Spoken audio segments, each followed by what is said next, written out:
World top rankings ఉన్న యూనివర్సిటీస్లో ఎలాంటి IELTS రాయకుండా ఫ్రీ ఎడ్యుకేషన్ అండ్ స్కాలర్షిప్ అందుకోవాలంటే కాంటాక్ట్ విదేశ్ కన్సల్ట్స్. కాపు సామాజిక వర్గానికి ఒక విన్నపం అంటూ ఆ శీర్షికతో కాపు సంక్షేమ నాయకుడు చెగొండి హరిరామజోగా ఒక లేఖను విడుదల చేశారు. ఆ లేఖలో ఉన్న కంటెంట్ ఏంటంటే పెద్ద ఎత్తున పవన్ కళ్యాణ్ పైన ఆయన విసుగుపడ్డాడు. అంటే మొత్తం సారాంశం చెప్తున్నాను నేను. పవన్ కళ్యాణ్ గారి వైఖరి పట్ల ఆయన చాలా ఆగ్రహంతో బాగా ఊగిపోయినట్టుగా మనకు కనిపించింది ఆ లేఖలో సారాంశం. ఆల్మోస్ట్ ఇంకా చెప్పాలంటే పవన్ కళ్యాణ్కు వ్యతిరేకంగానే ఒక ఉద్యమానికి హరిరామజోగ శ్రీకారం చుట్టారా అనే అనుమానాలకు కూడా ఆ లేఖ ఆస్కారం ఇచ్చింది. అంటే ఆ స్థాయిలో నిప్పులు చెరిగారు ఎవరు పవన్ కళ్యాణ్ గారి పైన. తెలుగుదేశం పార్టీతో అంటే అధికారంలోకి వచ్చిన తర్వాత తెలుగుదేశం పార్టీతో అధికారంలో ఎట్లా భాగస్వామ్యం కావాలి, ఏ రకంగా పదవులు తీసుకోవాలి, అండ్ ముఖ్యమంత్రిగా ఎవరెంతకాలం ఉండాలి అనే అంశాలు కూడా ఆయన ఆ లేఖలో ప్రస్తావించాడు.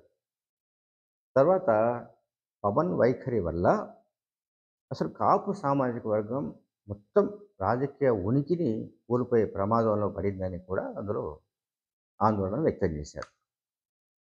కాపులను ఆత్మరక్షణలో పడవేసే పరిణామాలు కనిపిస్తున్నాయి. సో చంద్రబాబు నాయుడు చేతిలో మరోసారి మోసపోవడానికి కాపులు సిద్ధంగా లేరు. పవన్ కళ్యాణ్ చంద్రబాబు నాయుడు పంచన చేరడమే అవమానకరమైన విషయం.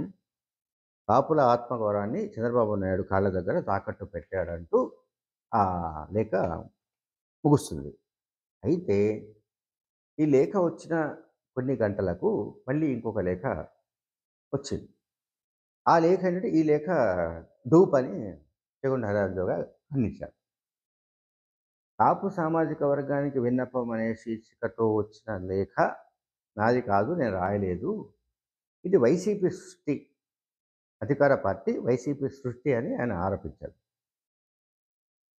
జనసేన టీడీపీ కూటమి అధికారంలోకి రాబోతోంది.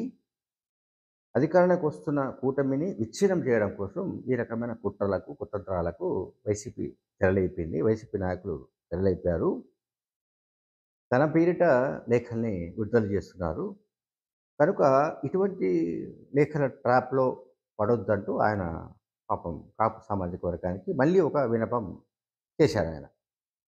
సో పవన్ కళ్యాణ్ ఇమేజ్ దెబ్బతీయడానికి కానీ, అట్లాగే ఈ కూటమి పొత్తులను భగ్నం చేయడానికి కానీ మొత్తం మీద ఇటువంటి చౌకబారు పనులు జరుగుతున్నాయంటూ ఆయన ఆవేదన వ్యక్తం చేశారు. ఎవరు చేగొండి హరిరామజోగ గారు. అయితే ఇక్కడ పాయింట్ ఏంటంటే ప్రతి సందర్భంలో కూడా దాదాపుగా వారానికి ఒకసారి అయినా సరే ఒక బహిరంగ లేఖ రాసి మార్కెట్లో వదిలిపెడుతున్నాడు ఎవరు చేగొండి హరిరామజోగ గారు. సో ఇప్పుడు దాంట్లో ఇప్పుడు వచ్చిన సమస్య ఏంటంటే ఏది నకిలీ, ఏది ఒరిజినల్, అసలు లేఖ ఏది, డూప్లికేట్ లేఖ ఏది అనేది కూడా మనకు అర్థం కాని పరిస్థితిలోకి మనం అంతా వెళ్ళిపోయాం. కాపు సామాజిక వర్గానికి విన్నపం అనే శీర్షికతో వచ్చిన లేఖ తనది కాదు అంటూ చెగొండి హరిరామజోగ ఖండించారు. అంటే ఇదివరకు రాసిన లేఖల్లో ఏది నిజమో ఏది అబద్ధమో మనం తెలుసుకోలేని ఒక సందిగ్ధ అవస్థ కూడా ఏర్పడే అవకాశం కనిపిస్తోంది. అందువల్ల చేగొండి హరిరామజోగ గారికి మనం చెప్పాల్సింది ఏమిటంటే, మనం సూచించాల్సింది ఏమిటంటే, ఆయన ఈ లేఖలను బంద్ చేయాలి. ఈ రాయడం రాసి పత్రికలకు ఇవ్వడాన్ని మనం ఆయన ఎంత త్వరగా మానుకుంటే అంత మంచిది. ఎందుకంటే ఆయన పేరిట ఒక లేఖ వచ్చినప్పుడు ఆ లేఖలో ఉన్న కంటెంట్ ఏమైనా కావచ్చు. ఇప్పుడు దీంట్లో కూడా అంటే డూప్లికేట్ అని చెప్తున్న లెటర్లో కూడా ఉన్న సారాంశం అంతా కూడా ఆయన ఏదో సందర్భంలో గతంలో రాసిన లేఖల్లో కూడా ఆ పాయింట్స్ కూడా ఉన్నాయి. అందులో ఉన్న పాయింట్స్ ఏమిటంటే కాపు సామాజిక వర్గానికి సీట్లలో ఎక్కువ వాటా కావాలి పొత్తుల్లో. అధికారంలోకి వచ్చిన తర్వాత కూడా ఆ దామాషా ప్రకారం అంటే సైజు ప్రకారం వాటా కావాల్సిందే. అందులో మరి ముఖ్యంగా ముఖ్యమంత్రిగా పవన్ కళ్యాణ్కు వాటా రావాలి. ఆయన ఒక టర్మ్ ముఖ్యమంత్రిగా ఉండాల్సిందే. అంటే 2.5 ఇయర్స్ ఉండాలి. అది ఫస్ట్ టర్మే ఉండాలి. అంటే 2024లో అధికారంలో రాగానే 2024 నుంచి ఒక 2.5 ఇయర్స్ ఆయన ముందు ముఖ్యమంత్రి కావాలి. ఆ తర్వాత చంద్రబాబు నాయుడు కావాలి. ఇది ఆయన కాన్సెప్ట్, ఆయన థియరీ. ఈ మధ్యలో అంటే 2, 3 రోజుల క్రితం లోకేష్ ఒక ఛానెల్‌లో ఇచ్చిన ఇంటర్వ్యూతో చేగొండ హరిరామజోగయ్య గారి గుండె బద్దలైంది. లోకేష్ బాంబు పేల్చి పారేశాడు. చంద్రబాబు నాయుడు అధికారంలో ఉంటాడు. అధికారం రాగానే చంద్రబాబు నాయుడు ముఖ్యమంత్రి అవుతాడు. ఇంకొక థాట్ లేదు అంటూ ఆయన ఇంకా కొద్దిగా ఎక్స్‌టెండ్ కూడా చేశాడు. అంటే ఇంటర్వ్యూలో. ఇంకొక ఇంటర్వ్యూలో ఏం చేశాడంటే యాంకరు ఆహ్, ఆయన్ని అడిగింది. ఆహ్, యాంకర్ అడిగారు. ఏమిటి మరి మీరు అధికారంలోకి వచ్చిన తర్వాత, కూటమి అధికారంలోకి వచ్చిన తర్వాత పవన్ కళ్యాణ్ పరిస్థితి ఏమిటి? పోనీ కనీసం ఆయనకు ఉప ముఖ్యమంత్రి పదవైనా ఇస్తారా? అంటే, ఏమో నాకు తెలీదు. ఇస్తారో ఇవ్వరో మరి చంద్రబాబు నాయుడు గారు డిసైడ్ చేయాలని చెప్పాడాయన. చంద్రబాబు నాయుడు ప్లస్ మా పార్టీ పొలిట్ బ్యూరో నిర్ణయిస్తుంది. ఎవరు ఏ పదవిలో ఉండాలి అనేది. ముఖ్యమంత్రి పదవి అయితే ఫిక్స్‌డ్ అని చెప్పాడు. చంద్రబాబు నాయుడు ముఖ్యమంత్రిగా ఫిక్స్ అని లోకేష్ కామెంట్ చేసిన వెంటనే చేగొండ హరిరామజోగయ్య గారు ఓ లేఖను విడుదల చేశారు. ఆ లేఖలో మరి పవన్ కళ్యాణ్ గారికి చాలా సవాళ్లు విసిరారు. చాలా ప్రశ్నలు సంధించారు. ఇది నిజమేనా? లోకేష్ ఇట్లా ఎందుకు మాట్లాడాడు? లోకేష్ ఇట్లా మాట్లాడి ఉంటే దానికి మీ ఆమోదం ఉందా?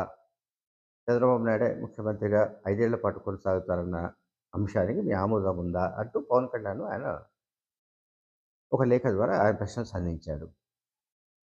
సరే ఆహ్, కారణాలు ఏమైనప్పటికీ పవన్ కళ్యాణ్ గారు గాని, లేకుంటే ఆ పార్టీకి సంబంధించిన నంబర్ 2 నాదెండ్ల మనోహర్ గాని, మరొకరు గాని స్పందించలేదు.